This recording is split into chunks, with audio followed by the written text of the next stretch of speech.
Bonjour, je suis Stéphanie Laguinier, la fondatrice de Meredith Santé. C'est une plateforme qui a été créée pour rapprocher les professionnels de santé en établissement et en ville. L'objectif est de recréer du lien au sein d'un même territoire entre différentes spécialités pour mieux communiquer et améliorer les parcours de soins. N'hésitez pas à vous inscrire, vous pourrez développer votre réseau de professionnels de santé. Et en attendant, je vous souhaite une belle conférence. Merci Stéphanie, merci à ceux qui sont là et à ceux qui revoient en replay cette présentation en fait qui va être volontairement assez générale. L'idée, c'était de vous donner un peu une vue d'ensemble sur ce qu'on peut dire sur l'épaule douloureuse chronique. C'est ma façon de voir, hein. Après on peut voir différemment. Mais voilà, c'était une façon de débrouiller un petit peu toutes les causes et puis de vous donner quelques points forts du diagnostic et des traitements. Donc, ça va être à peu près une trentaine de minutes et si vous le souhaitez, on rentrera plus dans les détails à l'aide de vos questions sur la deuxième partie. Donc, les trois grandes causes d'épaule douloureuse chronique, hein, on se situe à un patient qui vient vous voir, qui a mal. Il faut penser d'emblée à trois grands problèmes qui sont les problèmes de coiffe. On montrera un peu plus dans le détail. La coiffe, vous savez, c'est cet ensemble de tendons qui coiffe la tête de l'humérus. Alors, vous avez le sous-épineux en haut, le sous-scapulaire en avant, le sous-épineux qui est l'homologue du sous-scapulaire en avant, mais qui se trouve en arrière et qui assure la rotation externe. Les problèmes d'arthrose qui vont toucher le cartilage, les deux surfaces articulaires sur la tête humérale et sur la glène. Et enfin, les problèmes de capsulite. La capsule, c'est ce manchon qui relie la tête de l'humérus à la glène, et c'est la rétraction de ce manchon qu'on appelle une capsulite. Hein. Ce n'est pas l'inflammation de la capsule d'origine X ou Y, c'est vraiment la rétraction qu'on appelle une capsulite, parce que, comme on le redira, ce terme est peut-être un peu trop utilisé. Alors, je ne vais pas rentrer dans les détails des contextes particuliers de l'épaule du sportif, des suites de fractures, les arthrites inflammatoires, il y a plein d'autres situations, mais qui vont être plus focalisées et qui peuvent faire l'objet d'un autre webinaire, si vous le souhaitez. Alors, le tableau clinique, c'est souvent un mal au bras.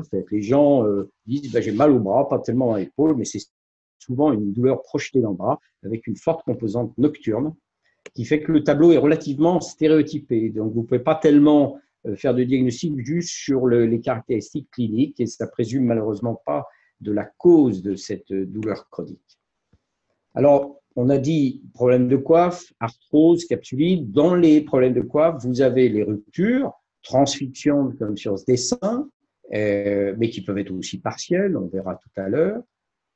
Donc, vous voyez ici, je vous ai mis une IRM d'une coiffe normale, d'un sous-épineux normal ici, avec le muscle qui se prolonge du tendon, qui est bien en continuité avec l'os.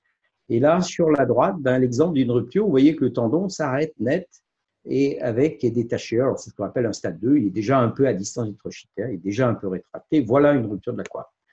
Les calcifications, deuxième problème de coiffe qui peut être responsable des douleurs chroniques dans un contexte bien souvent de femmes relativement jeunes, avec un dépôt de calcium, comme vous voyez sur cette radio, qui est vraiment à l'intérieur du tendon et qui déclenche une inflammation de l'espace sous-acromial, de la bourse sous-acromiale. Et vous avez les tendinopathies, c'est-à-dire que même on les appelle les tendinopathies non rompues, non calcifiantes. C'est un groupe un peu fourre-tout où on va mettre tout ce qui n'est pas rupture et tout ce qui n'est pas calcification. Alors, dans les tendinopathies, il y a au premier rang les tendinopathies par conflit. Vous voyez ici le sous-épineux qui est quand même très hétérogène, en conflit avec l'acromion, avec un élément de bursite ici. Dans les problèmes d'arthrose, il y a deux grands groupes. Hein, c'est une atteinte du cartilage, mais vous avez les problèmes d'arthrose centrée, où là, la tête reste en face de la tête humérale reste en face de la glène, mais il y a un début de pincement articulaire. Vous voyez en haut que l'interligne articulaire est bien espacée, bien régulier, c'est le témoin de l'épaisseur du cartilage. Et bien là, on peut d'emblée dire sur cette radio qu'il manque du cartilage. À un stade plus évolué, l'arthrose centrée va user la glène, mais la tête reste relativement centrée, il y a un espace sous-acromial qui est préservé. Et puis, vous avez ce qu'on peut appeler, on n'appelle plus trop comme ça, mais l'arthrose excentrée qu'on va avoir quand il y a une rupture de la coiffe de rotateur. Les gens ont une rupture de la coiffe, ça dure des années, la tête monte, elle appuie plus au bord supérieur de la glène ici, et à un stade ultime, elle creuse un peu un nouveau logement entre l'acromion en haut et la partie supérieure de la glène ici. Donc voilà, c'est pour vous situer un petit peu les définitions. La capsulite rétractile, c'est donc une rétraction de ce manchon capsulaire qui est finalement entre l'articulation elle-même, entre les surfaces articulaires et l'enveloppe de la coiffe. Et puis au-delà, vous avez le deltoïde, etc. Il y a plusieurs couches, mais ça, c'est la première couche, si vous voulez. Et la rétraction, ça s'appelle spontanée, ça s'appelle une capsulite rétractive primitive. C'est la capsulite qu'on trouve sur Internet qui dure 18 mois de la femme en période périménopausique. C'est la capsulite classique. Et ça, c'est effectivement une entité bien spéciale, mais c'est différent des enraidissements secondaires, ce qu'on appelle par abus de langage, des capsulites en post-opératoire, en post-traumatique, en post-fracturaire, sont plus des enraidissements avec des épaules qui récupèrent en général beaucoup plus rapidement. Vous voyez ici l'aspect arthroscopique. Alors, on évite d'aller mettre un arthroscope sur une épaule raide, spécialement en capsulite, parce que c'est une agression supplémentaire. Mais voilà l'aspect d'une capsule sous arthroscopie. Vous voyez, c'est blanc, c'est bien net. Et voilà l'aspect d'une capsule de capsulite avec une phase très inflammatoire. Et alors ça fait extrêmement mal. L'épaule est complètement serrée. Donc, c'est vraiment un diagnostic à part.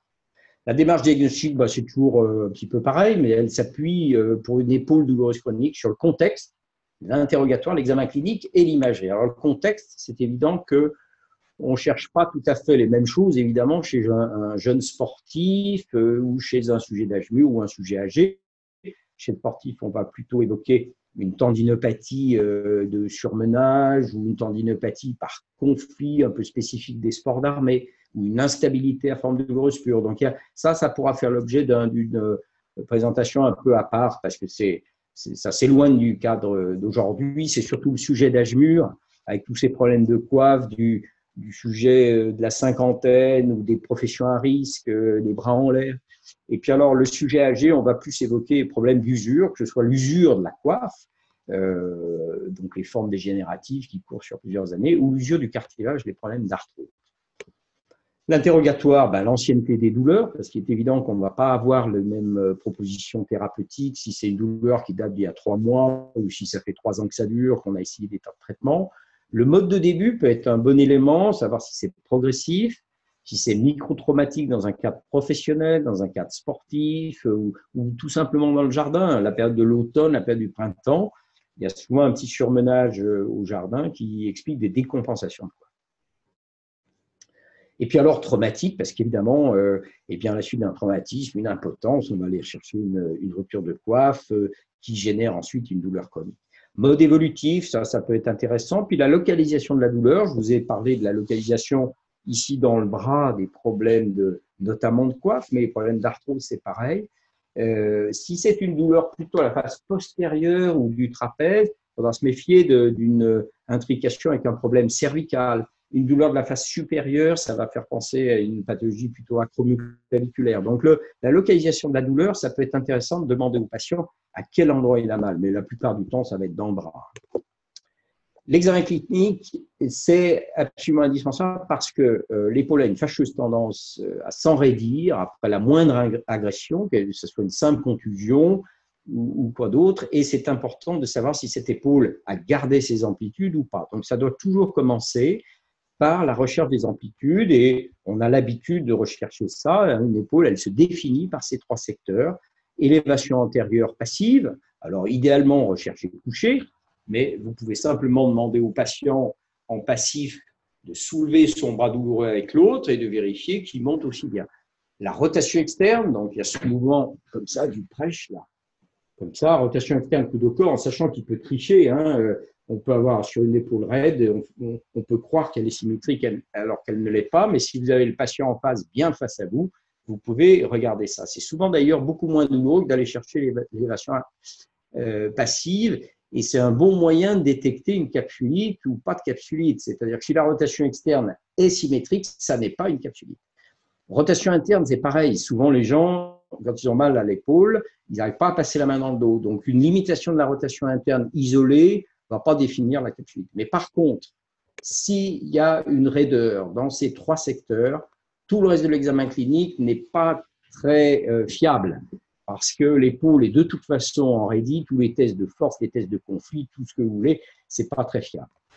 Donc, On vérifie d'abord les amplitudes pour vérifier que l'épaule est souple. Ensuite, on regarde la mobilité active. Donc, c'est tout simple. Vous demandez aux gens, bon, levez le bras s'il y a une impotence. Hein, là, je vous ai mis le dessin d'une épaule pseudo-paralytique, c'est-à-dire que c'est quelqu'un qui est capable de lever son bras en passif, mais qui n'est pas capable de le tenir, le bras tombe.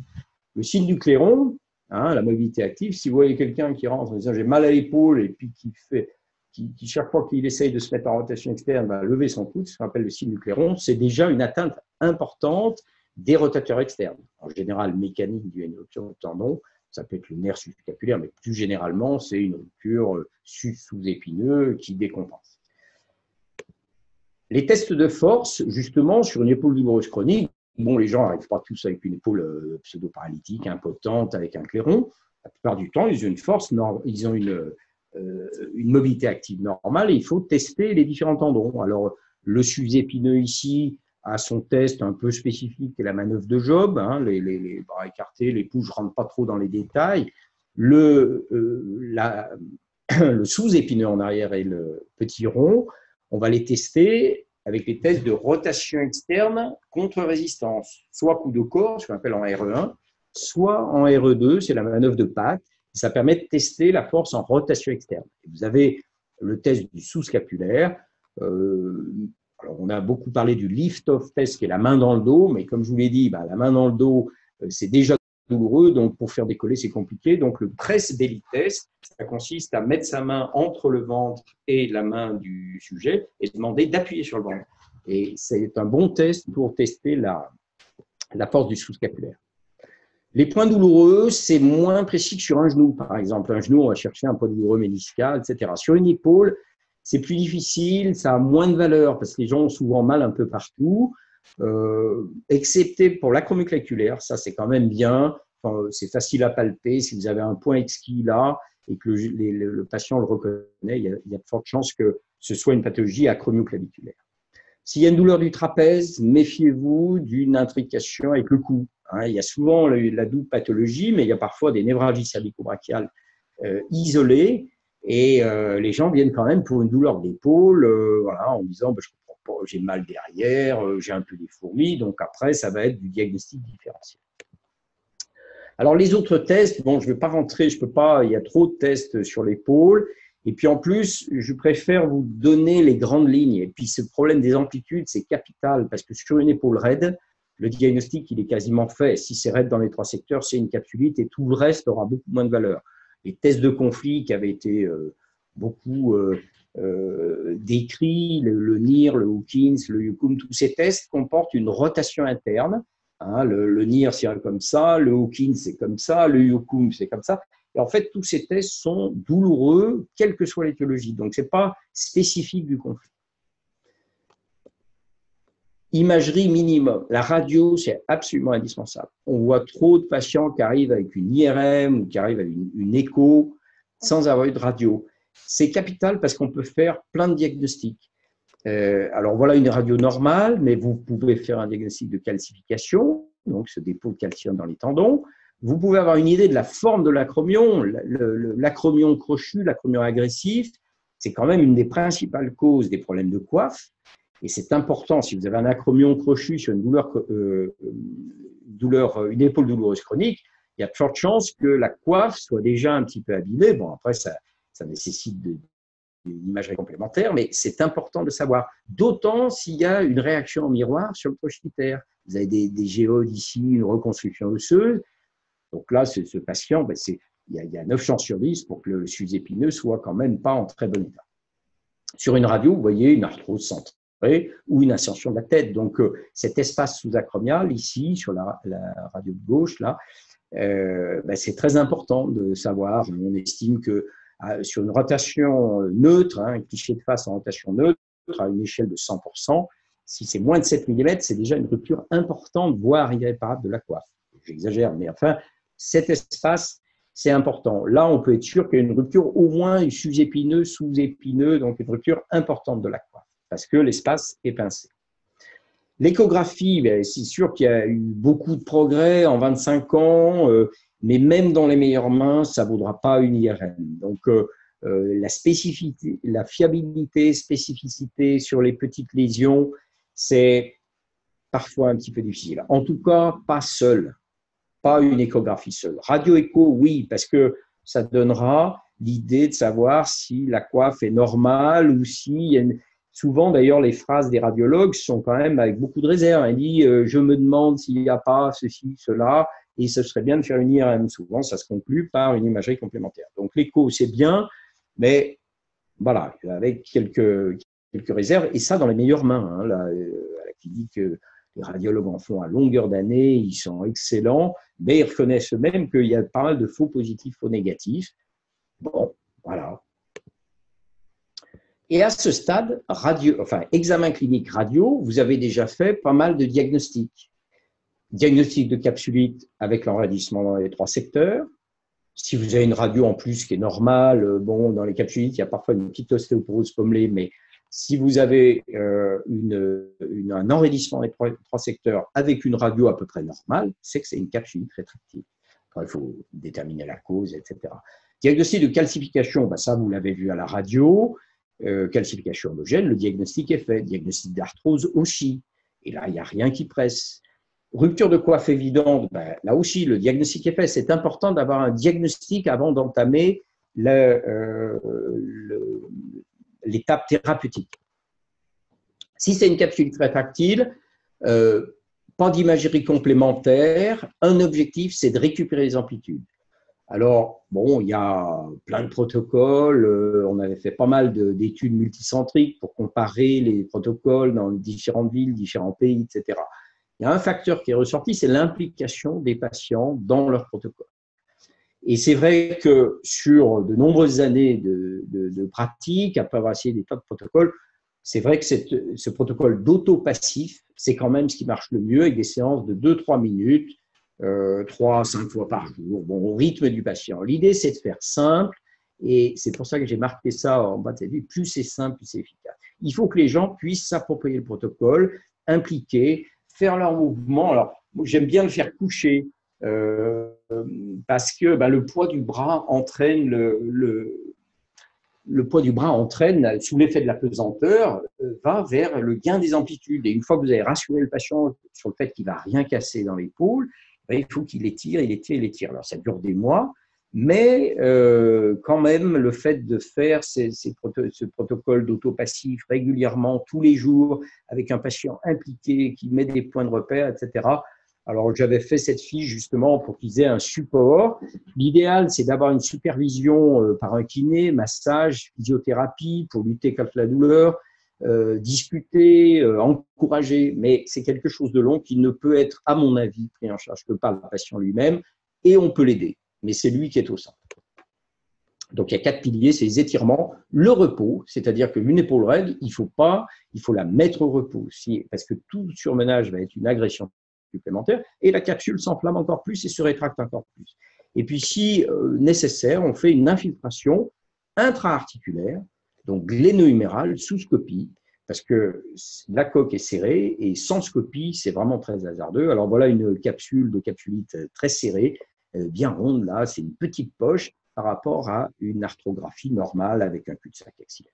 Et surtout, patience, persévérance, c'est pas 18 mois comme une capsulite rétractile primitive, mais quand c'est en post-opératoire ou en post-traumatique, eh bien en quelques mois, avec un programme bien suivi, des consultations régulières, vous pouvez avancer dans une capsulite. S'il y a besoin d'un avis complémentaire, avis complémentaire, mais voilà, vous ne faites pas de bêtises. Moi, j'aime pas bien de faire d'imagerie complémentaire avant, parce que si jamais l'IRM montre une petite rupture, un petit quelque chose, les gens vont pas oser tirer. Et de toute façon, on est coincé. C'est-à-dire que même s'il y a une rupture, il faut récupérer d'abord les amplitudes. S'il y a une calcification de la coiffe à la radio, là encore, si c'est une calcification homogène, il n'y a pas d'imagerie complémentaire, d'arthroscanner ou d'IRM à faire de principe. Et ça évolue vers la guérison spontanée dans 90% des cas. Voilà un exemple sur 45 jours, cette grosse calcification qui s'est vidée dans la bourse d'acromiale. C'est la pire douleur de l'épaule. Ça, ce n'est pas une épaule douloureuse chronique, c'est une épaule qui amène les gens aux urgences. Et qu'il faut calmer, morphine, l'infiltration en crise de résorption, c'est un peu controversé. Parfois, on peut le conseiller, mais bon, on ne va pas rentrer là-dedans. Et traitement médical, soulager la douleur. Alors, je ne parle pas de la crise hyperalgique, là, je parle de l'épaule douloureuse chronique dans un contexte de calcification. chronique, la calcification reste pendant des mois, des années. Alors, en cas de crise, les antalgiques, une rééducation douce éventuellement, mais qui vise uniquement à entretenir le passif. Si vous faites des développements de suppléance, de la musculation sur quelqu'un qui a une calcification, vous risquez de déclencher une capsule.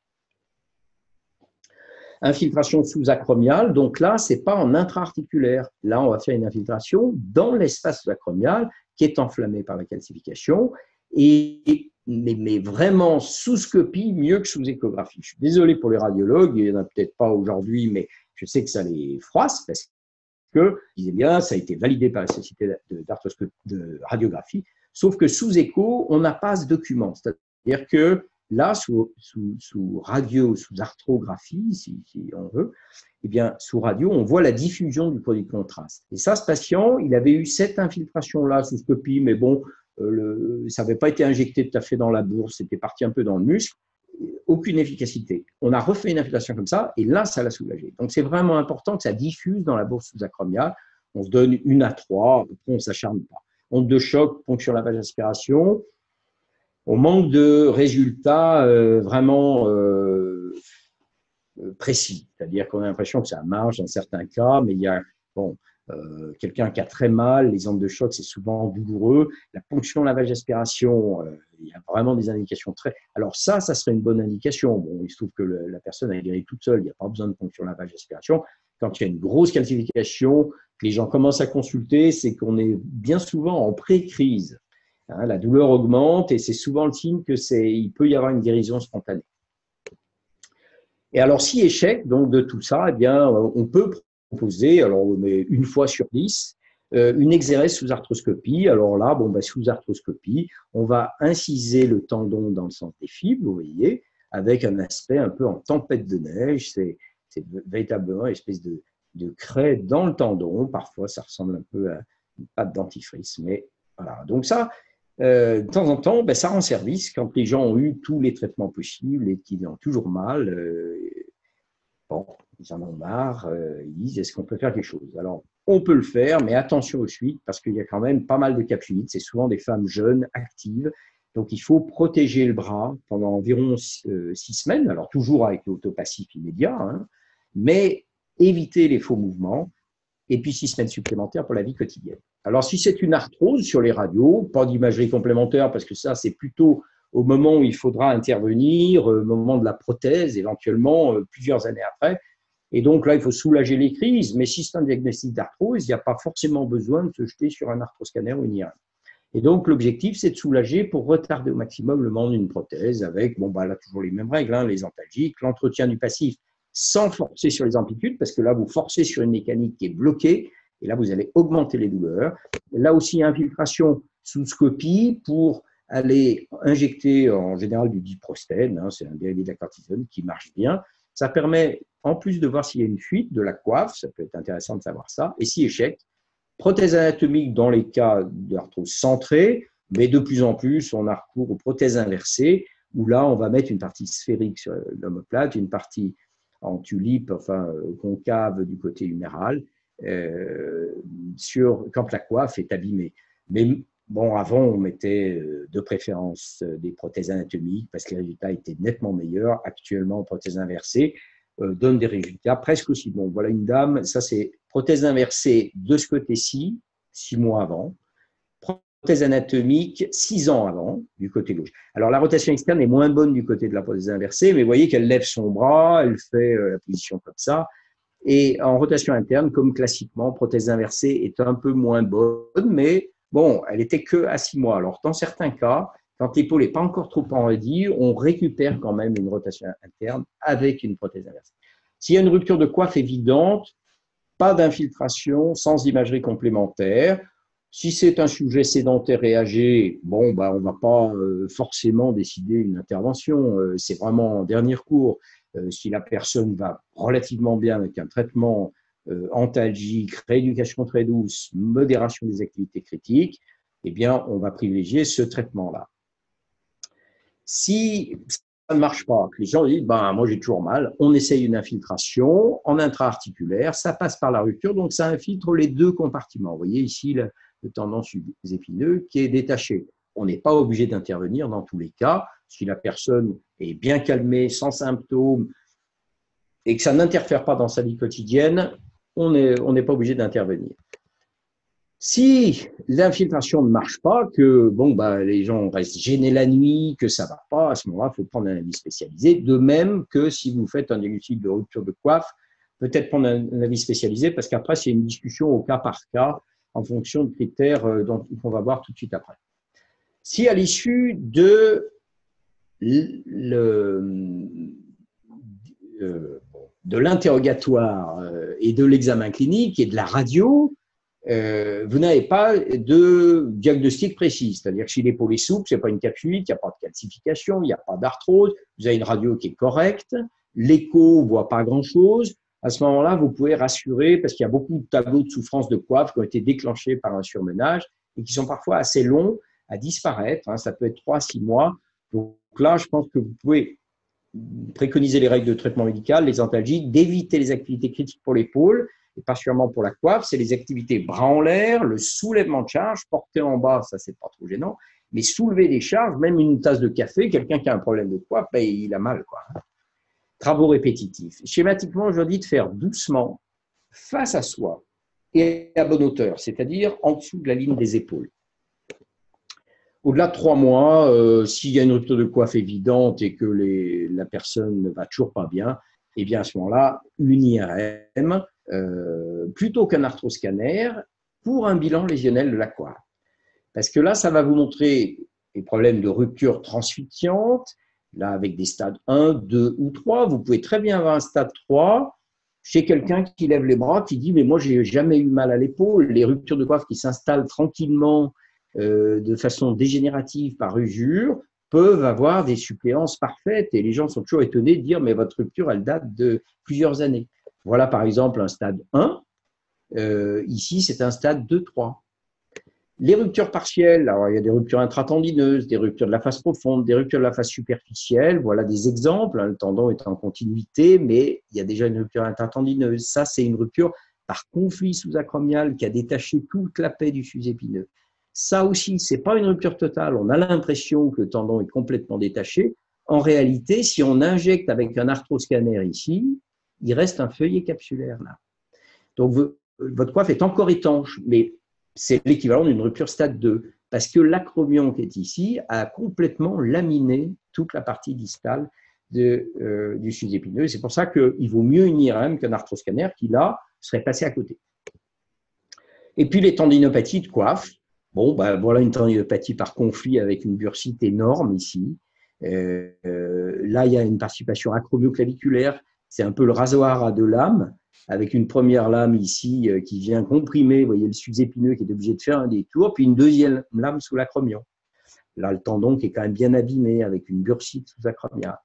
Et puis les pathologies acromioclaviculaires, ça on le voit bien sur une IRM, avec, vous voyez cet hypersignal, comme on dit, de la partie terminale de la clavicule et puis de l'acromion, avec parfois des géodes sur les radios. Donc ça, c'est important de faire un diagnostic lésionnel sur une épaule qui traîne, qui n'a pas réagi aux traitements médicaux.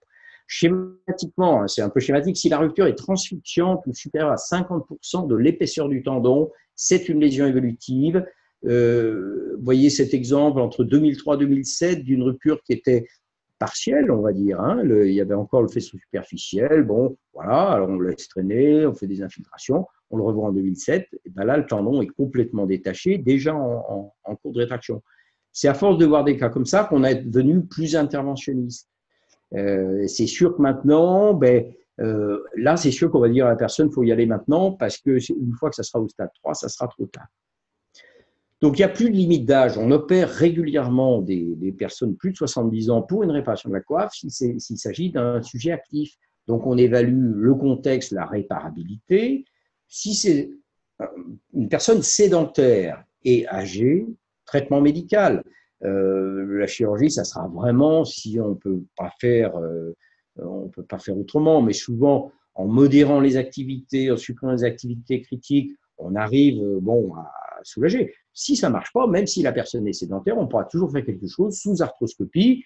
Alors, dès qu'un sujet est actif, on a tendance à proposer une réparation. Voilà, alors une vidéo très rapide là, que j'ai montée tout à l'heure, avec la zone de rupture qu'on avive, qu'on nettoie, et on réinsère avec des fils qui nous permettent de plaquer le tendon sur la zone d'insertion. Et cette zone d'insertion qu'on reconstitue, les fils ne servent qu'à replaquer le tendon sur l'os, mais ensuite, il faut le laisser cicatriser, et ça, c'est long.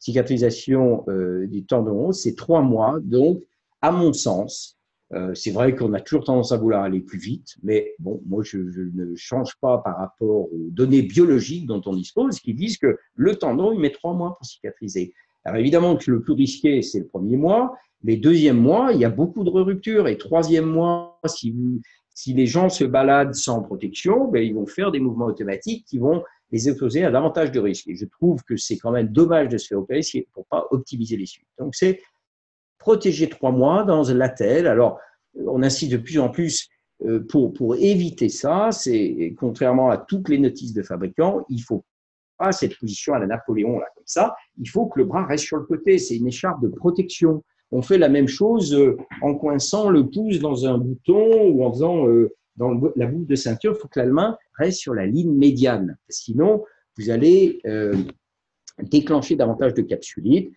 On enlève la telle le plus souvent possible quand on est au repos en mettant la main sur la cuisse. Alors, j'ai fait cette fiche parce que je veux la distribuer à tous nos soignants, aides-soignantes, infirmières, parce qu'en post-opératoire, bien souvent, je retrouve les gens comme ça parce que c'est des habitudes qui ont été prises et il faut absolument que ça change. Et puis, bon, bah, toujours le même protocole. Moi, j'avoue que l'idéal, c'est le binôme, c'est le patient et un kiné qui supervise avec des moyens très simples de physiothérapie, de massage, d'encouragement, mais le patient au centre de sa rééducation. Si la rupture, et on arrive à une demi-heure, c'est bientôt fini, donc rupture inférieure à 50% de tendinopathie, ce n'est pas une lésion évolutive classiquement, donc traitement médical en première intention, de façon à calmer, vous voyez, un conflit sous-acromial, ça c'est l'acromion, ça c'est la face superficielle du tendon avec cette plaque en miroir, ça c'est une tendinopathie du biceps à l'entrée de la gouttière, et c'est bien dans ces cas-là de faire une double infiltration, avec une dose dans le sous-acromial ici, et une dose en intra-articulaire, pour calmer la plaque de tendinopathie, les douleurs du biceps. Et s'il y a en plus un petit élément de raideur, vous allez calmer l'élément de capsulite s'il y a un petit élément de raideur. Et puis alors, si ça ne suffit pas, bien, on peut discuter soit de détacher le tendon et de transformer sa rupture partielle en rupture complète et de faire une réparation de la coiffe, mais on peut aussi faire une acromioplastie qui consiste à raboter, vous voyez, avec des systèmes de fraises. Alors, on va raboter la face inférieure de l'acromion pour qu'il soit moins agressif, notamment sur le bord externe. On peut le combiner, alors toujours pratiquement systématique, avec un geste sur le biceps, ce qui est très souvent douloureux dans ces histoires de tendinopathie. Mais là aussi, attention aux suites, parce que dès qu'on touche une épaule, il y a toujours une possibilité de capsule post-opératoire. Donc, protéger le bras, repos, autopassif, et puis un calendrier précis, et on ne commence pas d'activité tant qu'on n'a pas les impliqués.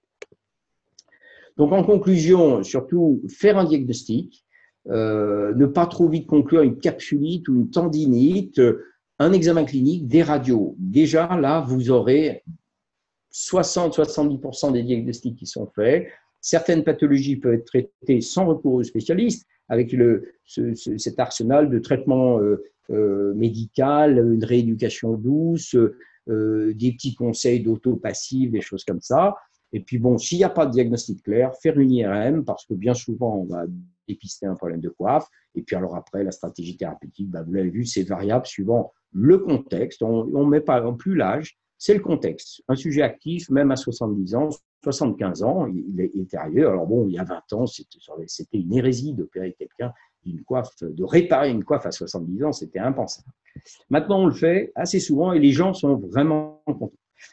Donc, en fonction du contexte, la lésion et bien sûr des symptômes.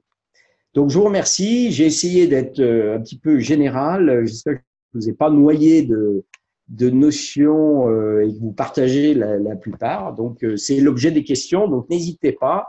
Si vous voulez, si vous n'êtes pas d'accord, si vous avez des éléments à apporter, des expériences personnelles, avec plaisir. On a une demi-heure devant nous pour en parler vraiment librement, sans souci. Si je peux vous aider dans des situations, vous me le dites.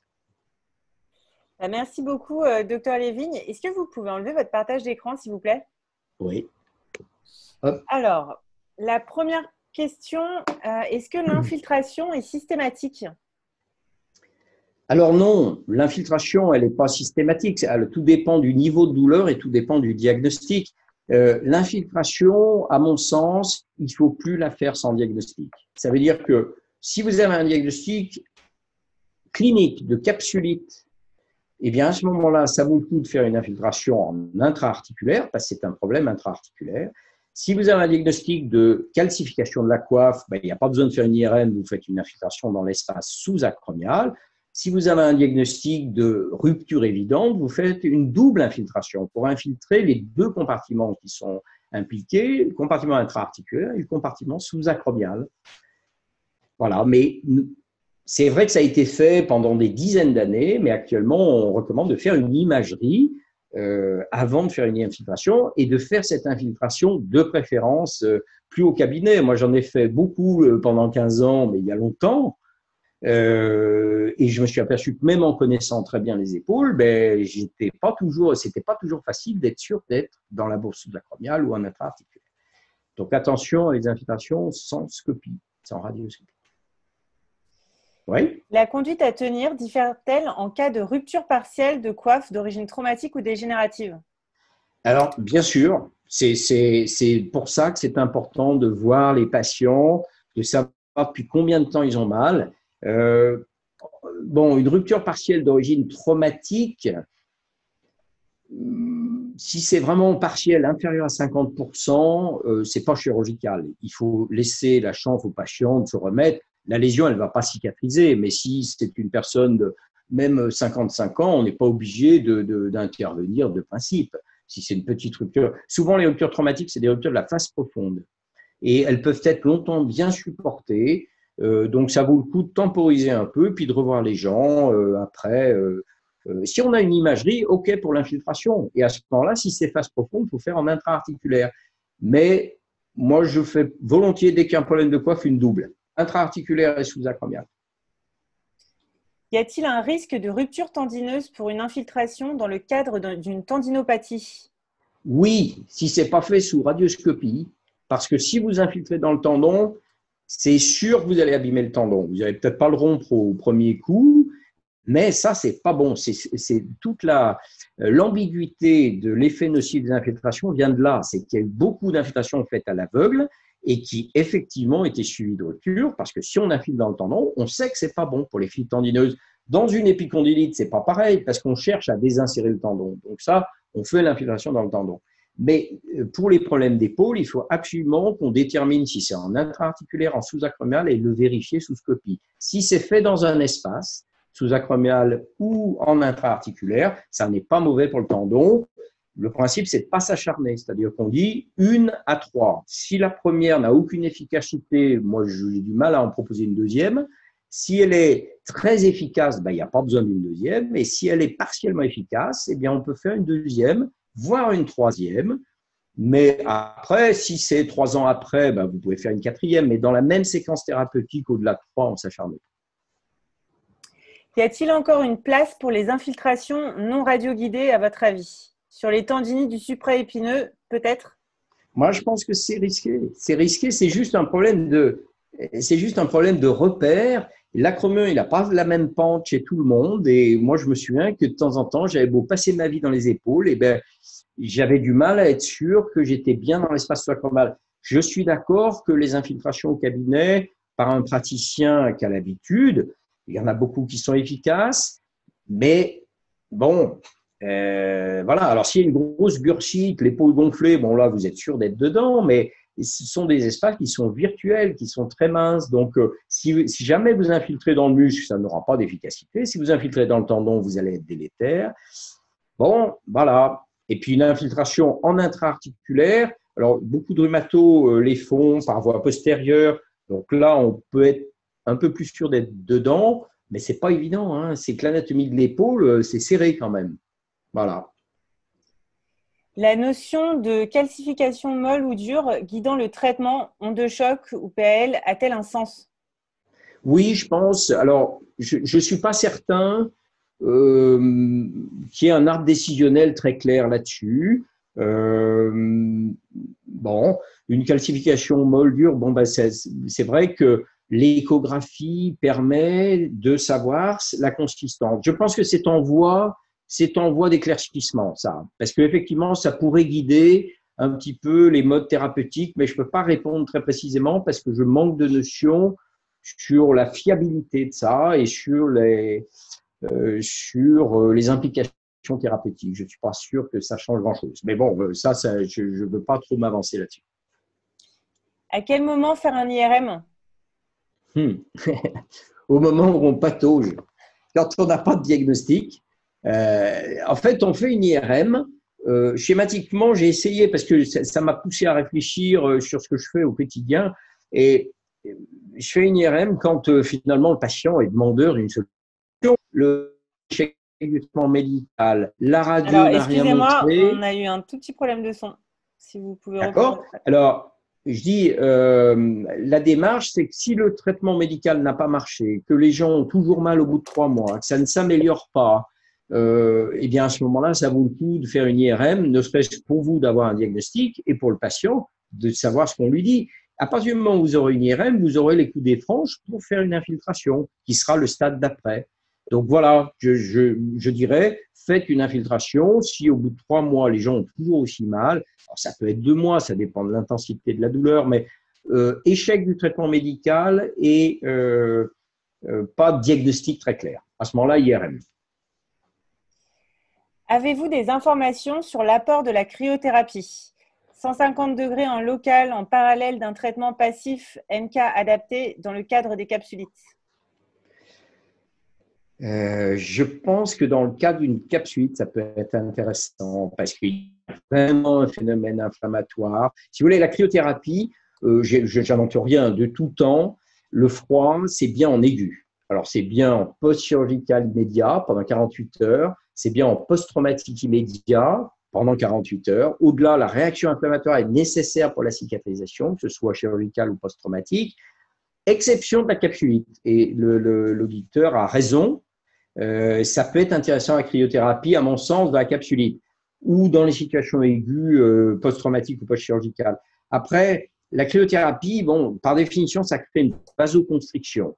Donc, ça veut dire que les vaisseaux vont se contracter, donc ça diminue l'apport vasculaire.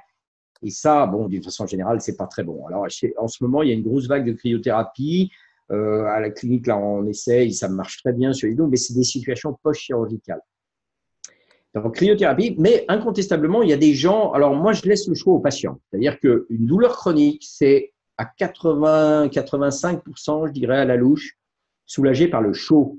Mais certains disent, bah, moi, c'est le froid. Eh bien, très bien, vous faites du froid. Vous voyez, le but, c'est qu'ils aillent mieux. Comment procéder devant des acromions crochus? On intervient si tendinopathie et échec du traitement médical? Oui, ce qu'il faut, c'est faire un bilan lésionnel, de savoir si cet acromion crochu a créé des lésions et donc faire une IRM pour savoir ce qu'il y a en dessous. Parce que si vous faites une acromioplastie mais que le tendon est rompu, ça ne marche pas. Ça ne marche pas. On a des échecs d'acromioplastie il y a 20 ans. Alors, c'était l'acromioplastie reine. On faisait ça. Dès qu'il y avait une lésion un peu partielle, on dit « Oh ben non, ça, on ne va pas réparer, ça va être compliqué. » Alors, on faisait une acromioplastie. Et bien, même avec un geste sur le biceps, ça marche moins bien que si on répare. Et actuellement, c'est vrai que les ruptures, dès que c'est 50%, on va créer une rupture complète, c'est-à-dire qu'on relève le tendon parce qu'on s'est aperçu que sur une rupture partielle, à une époque, on disait on va faire une réparation partielle, c'est-à-dire qu'on laissait insérer la partie qui était intacte et on allait réparer la partie rompue. Alors, j'ai aperçu que ça marchait moins bien que si on relevait l'ensemble et qu'on faisait une réinsertion en bloc, ça décalait moins les faisceaux et que les gens allaient mieux. Donc, acromion crochu, toujours se poser la question de la conséquence dessous.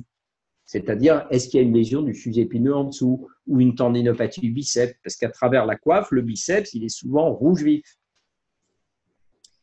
Les PRP ont-ils un intérêt sur les tendinites de coiffe? Les avis sont partagés. Sur une tendinopathie de coiffe, eh bien, à ce moment-là, faire une PRP, c'est-à-dire donc un plasma riche en plaquettes, qui nécessite un prélèvement sanguin au patient, une centrifugation, et on réinjecte à ce moment-là dans la bourse sous-acromiale au contact du tendon. Alors, est-ce que certains ont préconisé d'injecter dans le tendon? Moi, les injections dans le tendon, l'agression du tendon par une aiguille, c'est toujours un peu problématique. Bon, ce qu'il y a de sûr, c'est que, alors j'ai un très bon copain qui est à Nice, qui est Pascal Boileau, qui est très connu sur l'épaule, et qui pendant des années nous a soutenu que le PRP en adjuvant de ces réparations de la coiffe, donc là on est dans un système, on est dans une situation chirurgicale où on répare la coiffe et juste avant de serrer les fils, il mettait du PRP. Et pendant 5 ans, il nous a dit ouais, c'est fabuleux, maintenant je fais ça, etc. Et très honnêtement, il a revu ses patients et à 5 ans, il dit quand je fais la comparaison des résultats des deux groupes, 0 effet. Les 0, c'est pas un petit peu. Parce que parfois on dit il n'y a pas de différence significative, ça ne veut pas dire qu'il n'y a pas d'effet. Parce que pour être significatif, il faut vraiment qu'il y ait une grosse différence de résultat. Mais lui, 0 effet. Donc voilà, on a le droit d'avoir des hypothèses, on a aussi le droit d'avoir son avis. On peut essayer, si c'est bien fait, PRP dans la bosse sous-acromiale, pourquoi pas.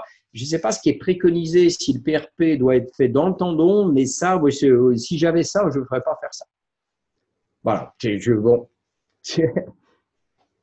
Concernant les problématiques de conflit, faut-il préférer l'arthroscanner ou l'artho-IRM? Oui, artho-IRM. Alors, dans les problématiques de conflit, c'est mieux de faire une IRM, ça c'est sûr, parce que, comme je l'ai montré tout à l'heure, si vous avez l'acromion qui est agressif ici, je ne sais pas si on voit bien, l'acromion qui est agressif ici, qui vient frotter sur le sujet épineux ici, si vous faites un arthroscanner, vous allez injecter dans l'articulation. S'il y a un gros cratère dans votre sujet épineux mais qui n'est pas encore détaché, vous n'allez pas voir la rupture. Donc, il faut faire une IRM parce que ça va vous montrer l'étage sous-acromial. Et à ce moment-là, avec l'IRM, vous verrez bien. D'injecter en même temps que l'IRM, donc le principe de l'arthro-IRM, on en a souvent discuté avec les radiologues. Ça peut être intéressant parce que du coup, on a à la fois du produit en intra-articulaire, un produit dans la bourse sous-acromiale, avec en plus une vision de l'intérieur du tendon. Donc, oui, pourquoi pas arthro-IRM dans une problématique de conflit. Moi, je vous avoue que l'IRM, j'aime bien aussi parce qu'il n'y a pas d'injection. Donc, souvent, je vais demander une IRM pour faire un bilan lésionnel complet de coiffe et pas faire d'injection. Si par contre, je suis sûr de ma rupture de coiffe et que je sais qu'il va y avoir une communication entre l'intra-articulaire et la bourse, à ce moment-là, l'arthroscanner, ça permet de combiner une dose de diprostène et ça peut être intéressant. Est-ce que la rééducation préopératoire est utile ou très utile selon vous? C'est essentiel. Alors, rééducation, pas forcément des séances de suppléance. Voilà. En fait, c'est une éducation préopératoire du patient. Alors, personnellement, en utilisant beaucoup ce protocole d'autopassif où les gens en position couchée vont faire ça, je leur demande de s'entraîner en préopératoire. Déjà parce que ça évitera qu'ils s'enraidissent avant l'intervention et puis ça va les familiariser avec ce mouvement qu'ils auront beaucoup plus de facilité à faire en post-opératoire. Donc, c'est important que la rééducation ne commence pas après l'intervention. Après, c'est une rééducation douce, c'est un entretien des amplitudes à mon sens. Le développement des suppléances, le travail en décoaptation, il sera toujours temps de le faire quand ça risquera plus rien après la phase de cicatrisation, si c'est nécessaire. Mais c'est toujours cette préoccupation des amplitudes. Donc, en préopératoire, c'est l'apprentissage d'un programme qu'ils pourront faire simplement dans les suites, c'est l'entretien des amplitudes passives.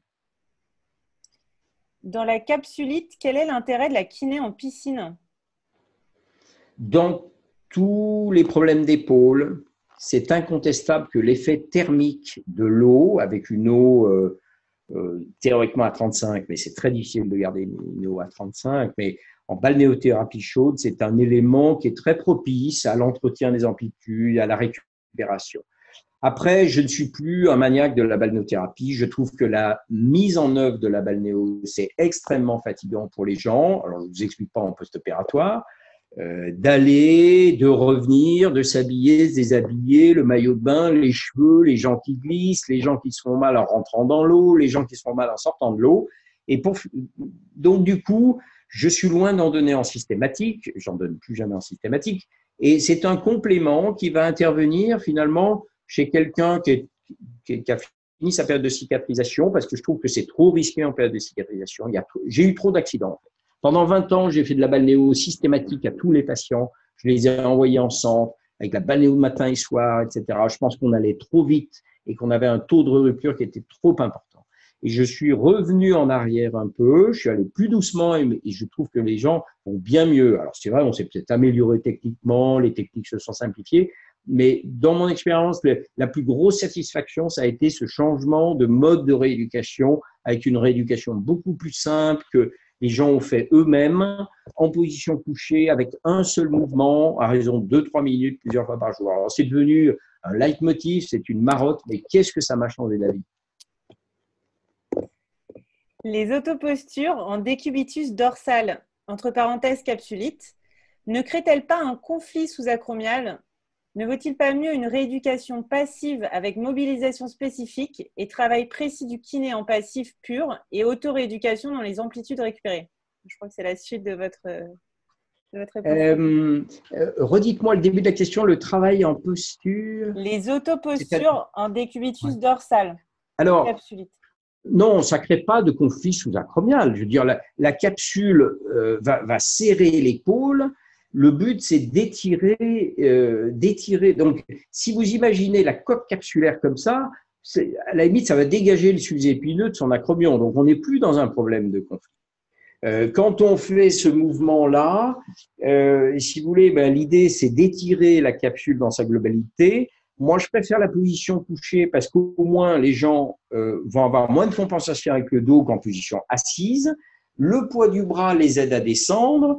Ils ont les omoplates collées sur un plan ferme. Je leur conseille de ne pas le faire sur un lit, mais plutôt sur un tapis de yoga, sur un tapis de salon, sur un lit ferme, s'ils ont un lit ferme. Et à ce moment-là, c'est vrai que de le faire comme ça en position couchée, ça permet d'avoir une base solide et de profiter. Alors, c'est sûr que ça leur tire sur l'omoplate parce qu'en cas de capsulite, ça entraîne l'omoplate, mais ça ne crée pas de conflit et à condition que ça soit très bref.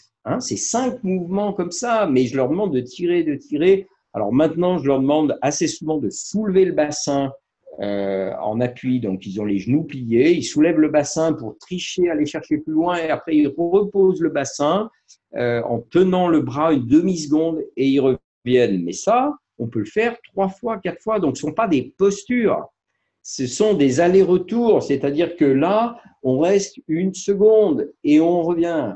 Là, on récupère et puis on redescend, on va jusqu'au point dur, on pousse, on pousse, on pousse. C'est comme les étirements après votre footing. Vous faites des étirements des ischios, vous faites des étirements des quadriceps. Là, vous faites, alors, à ceci près que là, c'est pour étirer les tendons et les muscles. Là, on parle de la capsule, c'est pour étirer les ligaments.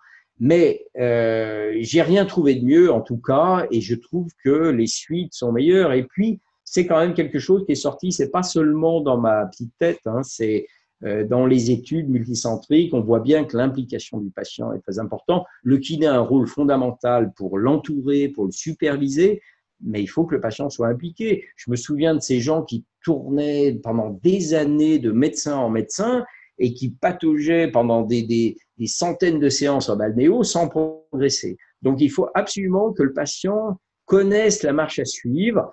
Alors, c'est pas dogmatique, je veux dire, on a le droit de pas être d'accord mais moi, je trouve que ça m'a changé la vie sur la récupération et cette position couchée, contrairement au protocole plus classique de mon ami Lyotard qui fait autorité, et on a beaucoup travaillé ensemble, nos patients étaient rééduqués ensemble. Alors, il le fait assis, en retournant comme ça. Je trouve qu'on met la barre trop haute. Et en post-opératoire, moi, je préfère une rééducation. J'ai rien inventé. C'était la rééducation de Neer il y a 30 ans. Les premiers exercices, c'était ça. Jean-Pierre Lyotard, au début, toutes nos rééducations, c'était bien toujours comme ça. Et ça continue aussi, c'est ce qu'il préconise en position couchée au départ. Et ensuite, de prendre le relais en position assise. Moi, j'aime bien la position couchée parce qu'au moins les omoplates sont stabilisées, on a moins de problèmes de colonne, je trouve. C'est facile à expliquer, ça crée une routine pour les patients. Et voilà. Bon, après, c'est mon avis. Hein, voilà. Mais j'aime bien ça parce que ça marche. Et moi, j'aime bien quand ça marche. Je dors mieux la nuit. Efficacité. Les lésions labrales sont-elles bien visualisées en IRM? Non. Non, non, clairement non. Il faut faire un arthroscanner. Ou alors, là, pour la question de tout à l'heure, effectivement, l'arthro-IRM peut être intéressant parce que le produit va s'insinuer dans les petites fissures. Alors, si le protocole est parfaitement adapté, je pense qu'il y a une supériorité sur l'arthroscanner dans ces cas-là. Mais les lésions labrales, bon, si vous voulez, les lésions labrales, bon, l'essentiel des lésions labrales sont les instabilités, c'est-à-dire quand l'épaule se déboîte, ça vient abîmer le bourrelet. C'est l'adjectif labral, ça veut dire pathologie du bourrelet. Le bourrelet, c'est le joint qui est pour ceux, mais tout le monde, j'imagine, le sait. Peut-être pas vous, Stéphanie, mais le bourrelet, c'est un joint rond qui se met entre la tête de l'humérus et la glène. Eh bien, quand l'épaule se déboîte, ça abîme le bourrelet. Et donc, la plupart des pathologies de bourrelet, c'est des pathologies d'instabilité. Et donc, c'est important de ne pas se focaliser sur le bourrelet, mais bien savoir ce qui a abîmé le bourrelet. C'est souvent les problèmes d'instabilité. D'accord. Bah, écoutez, c'était notre dernière question.